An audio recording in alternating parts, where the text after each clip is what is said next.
Smeagol'un evine hoş geldiniz. Yeni video, efsane video. Niye? Çünkü Orta Dünya'nın çiçeklerini göreceğiz bu videoda. Tabii bu çiçekleri görmek için neredeyiz? Göztepe 60. Göztepe 60. yıl parkındayız. 1983 yılında Cumhuriyet'in 60. yılı şerefine yapılmış bir yeşil alan. 80.000 metrekare. 50.000 metrekaresi de yeşillikle dolu.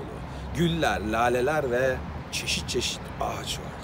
10 numara 5 yıldız, çok güzel bir mekan. Kokular şu an gerçekten baharın gelmesiyle diyelim.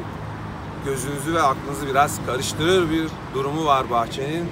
Burada Orta Dünya'nın çiçeklerini inceleyeceğimiz videoyu yapacağız. İyi seyirler diliyorum.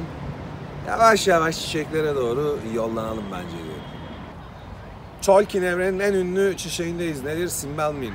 Neden? Hem filmde geçiyor. Aragorn'dan duyuyorsunuz. İşte Frodo'yu iyileştirmek için kullanılıyor. Aynı zamanda atalarınızın mezarları üzerinde de biten bir bitkiden bahsediyoruz. Aslına bakarsanız çok popüler hikayede. Ve ayrıca Tolkien'in de favori çiçeklerinden. Neden? Çünkü kendisi ismini kendi koymuş ve birçok isimle anılıyor. Nedir? Alfrin diyorlar. Willows diyorlar ve Evermind diye de bir isim var. Hemen burada araya şeklini anlatarak girmek istiyorum. Çan şeklinde diyor Tolkien. Ve ayrıca Orta Dünya'nın birçok yerinde beyaz renkteler. Ancak sadece beyaz olmuyor.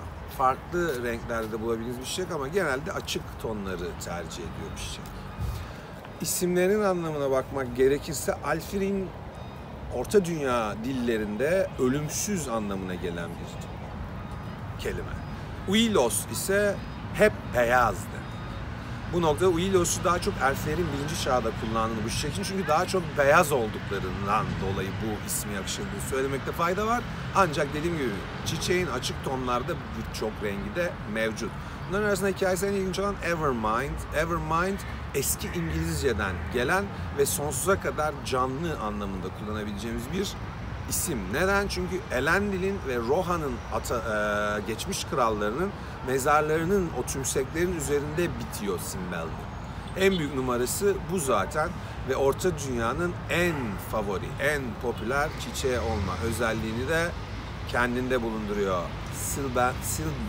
Cymbalmin. Söylemesi biraz zor. Cymbalmin. Sıradaki çiçeğe geçelim.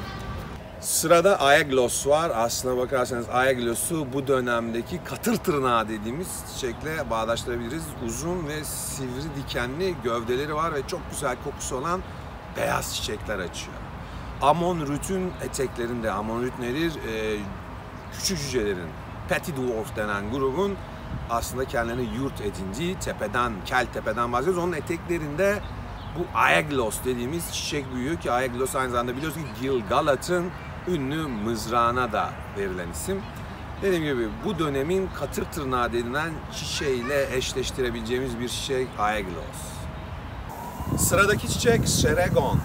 Kan rengi bir çiçekten bahsediyoruz ve yine Amonrüt'teyiz. Amonrüt'ün o Kel Tepesi'nin üstünde açan kırmızı, kan kırmızı çiçeklerden bahsediyoruz ve mevsimi geldiğinde bu çiçekler açıldığında tepenin üstü kanla kaplanmış gibi gözüküyor.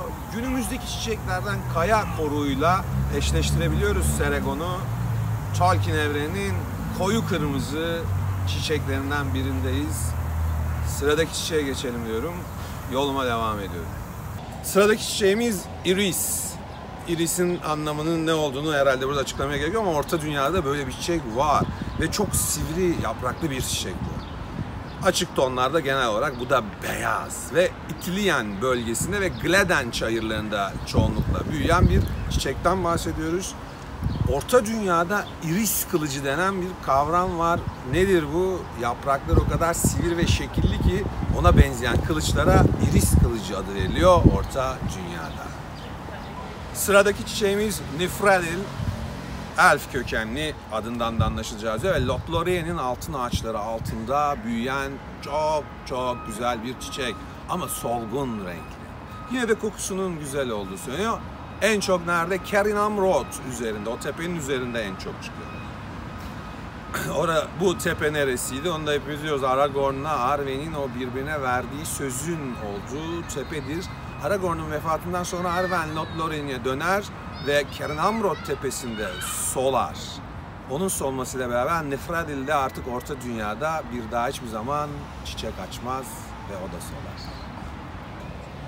Evet, sıradaki çiçeğimiz Eleanor. Gone in 60 Seconds'da bir Ford Mustang adı olmasının dışında Orta Dünya'da da bir çiçeğin adı Eleanor. Kendisi Lorient'de çıkan bir çiçek ve Sunstar yani güneş yıldızı anlamında böyle yıldız şeklinde sarı bir çiçekten bahsediyoruz. Yine elf dünyasındayız.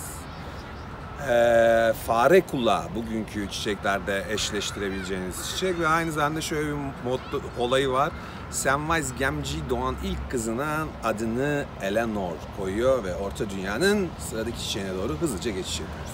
Sıradaki çiçeğimiz Malos. Gondor'un güneyindeki Lebanon bölgesinde büyüyen, çıkan, yetişen altın rengi çan şeklinde bir çiçekten bahsediyoruz. Sindarin dilindeki ismi Malos ve altın beyazı diyorlar. O kadar parlak bir çiçek. Westron dilinde ise çan çiçeği anlamına geliyor. Güzel bir çiçek, gösterişli bir çiçek, renkli bir çiçek Malos çiçeği.